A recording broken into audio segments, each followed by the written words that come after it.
Hello students, welcome you all in Bishop Academy online classes. Student, today in this video we will study about reproductive health. Reproductive health chapter तो पढ़ ही रहे हैं. अब इसमें एक topic है infertility.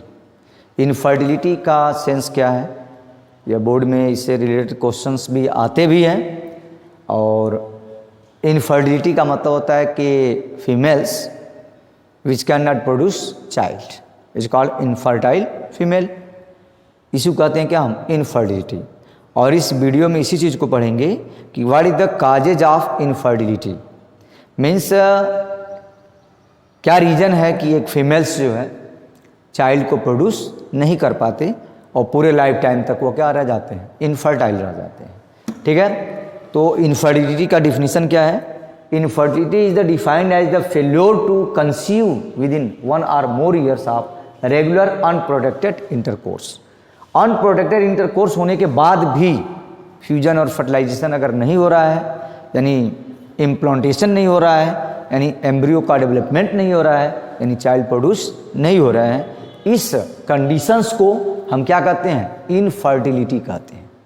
ठीक है, it defined as a failure to conceive within 1 or more years of regular unprotected practice. ठीक है, unprotected intercourse. Infertility means not being able to get pregnant after 1 year of trying और 6 months. If a woman is 35 or older, women who can get pregnant but are unable to stay pregnant may also be infertile. ठीक है, if a woman is 35 or older, women who can get pregnant, वो pregnant होते हैं but are unable to stay pregnant, लेकिन उनकी pregnancy stay नहीं रह पाती, तो उनको भी क्या कहा जाएगा, इनफर्टाइल ही कहा जाएगा. ठीक है, तो what is the causes of infertility.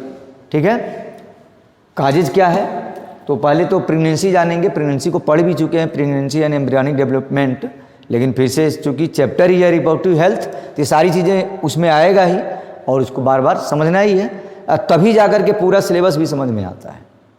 पूरा सिलेबस यानी पूरा यूनिट जो है रिप्रोडक्शन का है और उसके कई टॉपिक्स हैं. ठीक है, और उसमें सबसे लास्ट जो चैप्टर्स है, कई चैप्टर 4 चैप्टर्स हैं, और ये 4th जो चैप्टर है रिप्रोडक्टिव हेल्थ, और उसमें का एक टॉपिक है क्या, इनफर्टिलिटी. तो प्रेगनेंसी का मतलब होता है दीज आर रिलेटेड, सभी चैप्टर्स से एक दूसरे से कनेक्टेड है. Pregnancy is the result of a process that has many steps to get pregnant. ठीक है, women's must release an egg from 1 of her ovaries, 1 या 2. ट्विंस के बारे में भी बताया ही थे कि ईच मंथ फीमेल्स की ओवरी से एक का फॉर्मेशन होता है, और ओवरी से एक के फॉर्मेशन के प्रोसेस को कहते हैं क्या हम, ovulation. And the eggs must go through a fallopian tube. Fallopian tube में जाता है, जहाँ पर एम्पुला इस्थिमस जंक्शन पर उसका क्या होता है, फर्टिलाइजेशन होता है. उसके बाद से वह स्लिप करके नीचे आता है यूट्रस में, और यूट्रस में उसका क्या होता है, इम्प्लांटेशन होता है, और इम्प्लांटेशन के बाद से एम्ब्रियो का डेवलपमेंट स्टार्ट हो जाता है, और 280 डेज तक वह डेवलप करता है, जिसे कहते हैं क्या हम, गेस्टेशन पीरियड. तो वही चीज़ बताया यहाँ पर, तो egg must go to get through a fallopian tube toward the uterus. A man's sperm must join with the fertilize the eggs along the way, and the fertilize eggs must attach to the inside the uterus, जिसे कहते हैं क्या हम, implantation. तो इसको कहेंगे क्या हम, प्रेगनेंसी. लेकिन इनफर्टिलिटी के टाइप्स अब देखेंगे क्या है. ये सारे प्रोसेस अभी जो जस्ट देखे हैं, ये तो हो गया प्रेगनेंसी का केस. लेकिन अगर कोई फीमेल इनफर्टाइल है तो इसका मतलब ये सारे केसेस नहीं होंगे. फैलोपियन ट्यूब में फर्टिलाइजेशन नहीं हो पाएगा, या फर्टिलाइजेशन के बाद से राइट टाइम पर उसका इम्प्लांटेशन नहीं हो पाएगा, यानी वह कोई न कोई ऐसा रीज़न होगा जिसकी वजह से वह फीमेल्स क्या रह जाएगी, इनफर्टाइल रह जाएगी, और उसका गेस्टेशन पीरियड बढ़ नहीं पाएगा. ठीक है, और इस केस को क्या कहेंगे हम, इनफर्टाइल केस करते हैं. अब type of infertility, primary infertility क्या है और सेकेंडरी इनफर्टिलिटी क्या है. यह वैसे एनसीईआरटी में यह लाइन नहीं दिया हुआ है, लेकिन एनसीईआरटी की एक लाइन का इंपॉर्टेंस है, उसका बहुत ज़्यादा एक्सप्लेनेशन है. इसमें देखेंगे कि प्राइमरी इनफर्टिलिटी का मतलब होता है कि refers to the couples who have not become pregnant after at least 1 year of unprotected sex और इंटरकोर्स। तो उसे कहेंगे प्राइमरी इनफर्टिलिटी, कि अनप्रोटेक्टेड इंटरकोर्स होने के बाद भी वो females has not child, has not implantation, उसमें इम्प्लांटेशन नहीं हो पा रहा है। और सेकेंडरी इनफर्टिलिटी का मतलब होता है refers to the couples who have been pregnant at least once, वो एक ही बार में प्रेग्नेंट हुए और उसके बाद से बट नेवर अगेन, फिर दोबारा वो प्रेग्नेंट नहीं हुए, तो इसको हम सेकेंडरी इनफर्टिलिटी कहते हैं।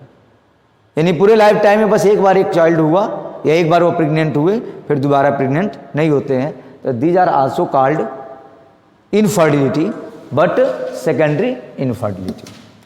अब आते हैं सबसे जो मेन इंपॉर्टेंट है, जो बोर्ड में पूछा जाता है कि what is the causes of infertility.